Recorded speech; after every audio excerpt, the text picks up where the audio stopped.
जय हिंद दोस्तों। मैं आपका दोस्त एडवोकेट आशुतोष पांडे आज एक नए वीडियो के साथ आपके समक्ष हूं। और दोस्तों आज मैं आपको बताने वाला हूं कि शब्द सस्पेंशन, निलंबन, डिसमिस, बर्खास्त और टर्मिनेशन, इन सब में क्या संबंध है और इनका किसी की नौकरी पर क्या प्रभाव पड़ता है। पहले ब्यौरेवार इन चीज़ों को समझते हैं कि इन शब्दों का अर्थ क्या है, क्योंकि आए दिन इन शब्दों का प्रयोग अखबारों में, टीवी न्यूज़ में होता है, लोग सुनते हैं और जो नहीं जानते हैं वो अर्थ का अनर्थ भी लगाते हैं। तो इन चीज़ों को समझिए, समझना आवश्यक है। इसलिए आवश्यक है कि आप जानेंगे तभी आप दूसरों को बता सकते हैं और किसी को जागरूक भी कर सकते हैं। दोस्तों एक शब्द आता है सस्पेंड या सस्पेंशन। किसी विभाग में कोई व्यक्ति यदि कार्यरत है और विभाग द्वारा जो नियमावली तय की गई है, अनुशासनात्मक जो नियमावली और निर्देश तय किए गए हैं, उन निर्देशों का यदि खंडन होता है किसी भी प्रकार से और उस व्यक्ति के खिलाफ यदि कोई शिकायत कर दी जाती है या किसी जांच में वह यह पाया जाता है कि उसने इन नियमावली का निर्देशों का पालन नहीं किया है, या जैसे किसी से घूस लेते हुए पकड़ा जाना, या किसी पत्रावली में फेरबदल करना, या समय से ड्यूटी पर नहीं आना, तमाम प्रकार के ऐसे अनुशासनात्मक कार्यविधियां हैं जिसमें यदि वह लिप्त पाया जाता है तो उसको सस्पेंड कर दिया जाता है। सस्पेंड करने का अधिकार जिस भी पद पर वह कार्यरत है तो उससे ऊपर के अधिकारी को यह अधिकार दिया गया होता है कि आप अगर उचित समझें तो फला व्यक्ति को निलंबित कर सकते हैं या अपने अधीनस्थ कर्मचारियों को निलंबित कर सकते हैं, सस्पेंड कर सकते हैं। होता क्या है सस्पेंड या सस्पेंशन? सस्पेंशन में उस व्यक्ति को घर बैठा दिया जाता है। घर बिठाने के बाद उसे उसकी आधी सैलरी दी जाती है, भत्ता दिया जाता है, लेकिन वो काम नहीं कर सकता, ऑफिस नहीं आ सकता, किसी पत्रावली को नहीं देख सकता। तो इस प्रकार आप ये समझिए कि सस्पेंशन मतलब होता है निलंबन। सस्पेंशन इंग्लिश शब्द है और निलंबन उसका हिंदी शब्द है। तो जब कोई व्यक्ति सस्पेंड होता है तो उसके खिलाफ एक जांच कमेटी कार्य करती है। उसके ऊपर जो आरोप लगाए गए होते हैं उन आरोपों की सत्यता की जांच की जाती है कि वाकई में जो इसके ऊपर आरोप लगाए गए हैं या जो आरोप पाया गया है वो सत्य है अथवा असत्य है। अगर आरोप सत्य पाया जाता है तो वह प्रक्रिया एक कदम आगे बढ़ जाती है और उस व्यक्ति को बर्खास्त या टर्मिनेट कर दिया जाता है। अभी हम बात करेंगे टर्मिनेशन और बर्खास्त या डिसमिस के बारे में, लेकिन अभी ये समझिए कि अगर उस व्यक्ति का आरोप सिद्ध होता है तभी वो टर्मिनेशन की ओर जाता है। अदरवाइज उसकी नौकरी पुनः बहाल हो जाती है और जितने भी दिनों से वो सस्पेंड चला आ रहा है, जितनी भी सैलरी उसकी आधी बची हुई है या जो भी उसका वेतन जो भी रोका गया है सस्पेंशन के दौरान, वो सारा वेतन उसे मिल जाता है सॉरी, और उसका फिर से उसकी नौकरी बहाल कर दी जाती है।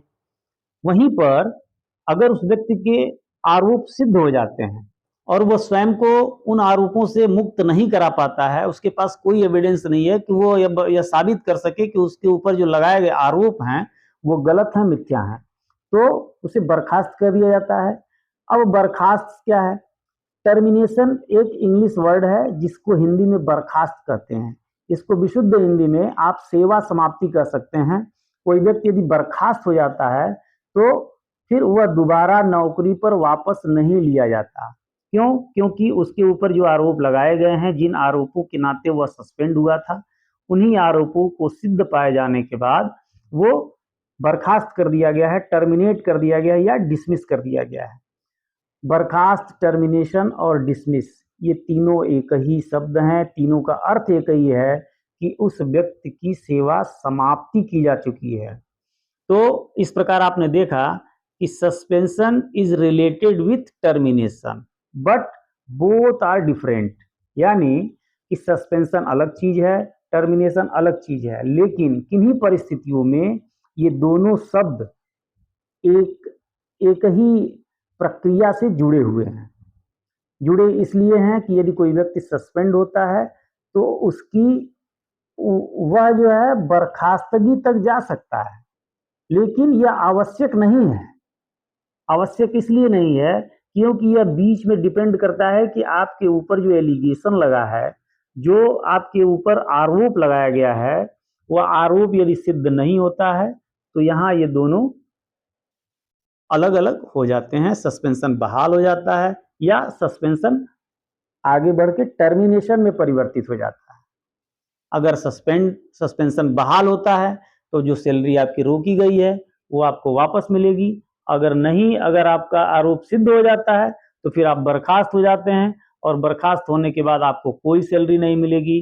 फिर आप चुनाव नहीं लड़ सकते, आप किसी दूसरे विभाग में, सरकारी विभाग में काम नहीं कर सकते, न ही आप किसी दूसरे सरकारी विभाग में अप्लाई ही कर सकते हैं। तो ये था दोस्तों सस्पेंशन और टर्मिनेशन। अब आते हैं, एक शब्द आता है लाइन हाजिर। लाइन हाजिर क्या होता है? अमूमन जो है, अमूमन क्या, आप डेफिनेटली इस चीज को समझें कि लाइन हाजिर शब्द जो है वह सिर्फ और सिर्फ पुलिस विभाग से जुड़ा हुआ है। पुलिस विभाग में जो भी कांस्टेबल, हवलदार, एसएचओ, आईजी, डीआईजी, एसएसपी, कोई भी व्यक्ति इसको, इस शब्द के घेरे में आता है। यहां भी वही प्रक्रिया है कि आप अगर नियमावली, पुलिस नियमावली में दिए गए जो निर्देश हैं, जो अनुशासनात्मक निर्देश दिए गए हैं, उनको अगर आप फॉलो नहीं करते हैं या उन्हें तोड़ते हैं तो यह एक प्रकार की दंडात्मक कार्यवाही कही जाएगी।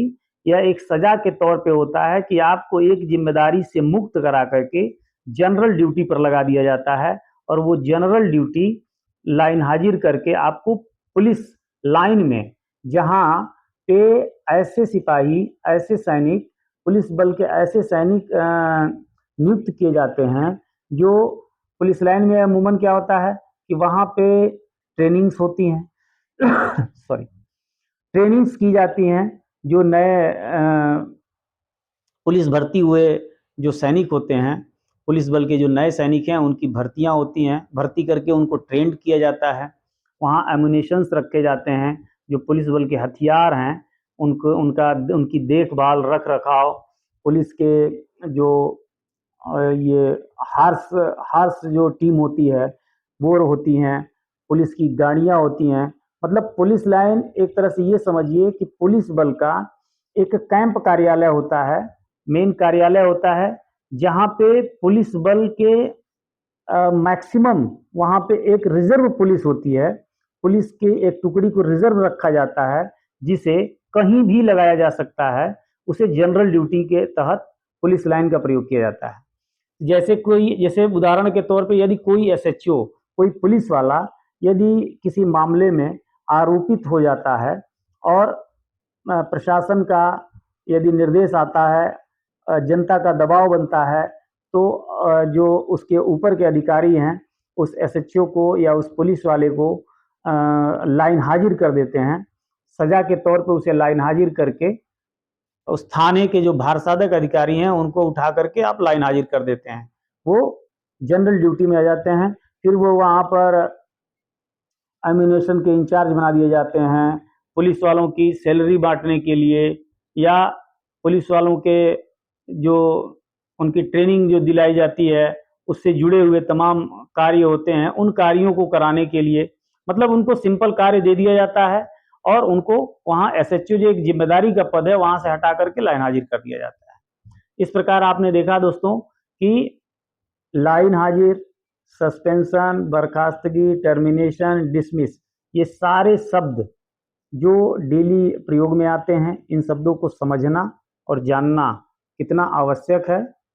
इस वीडियो के माध्यम से आप लोग अगर इसे समझते हैं, जानते हैं, तो कृपया हमारा निवेदन है कि हमारे इस वीडियो को अधिक से अधिक शेयर करें और हमारे चैनल को सपोर्ट करें, लाइक करें और अपनी राय जरूर दें कि हमारे द्वारा बनाई जा रही जो वीडियोज़ हैं उसमें दी जाने वाली जानकारी अगर आपको अच्छी लग रही हो तो कृपया कमेंट करें और हमें अपना सपोर्ट जरूर प्रदान करें। जय हिंद, धन्यवाद।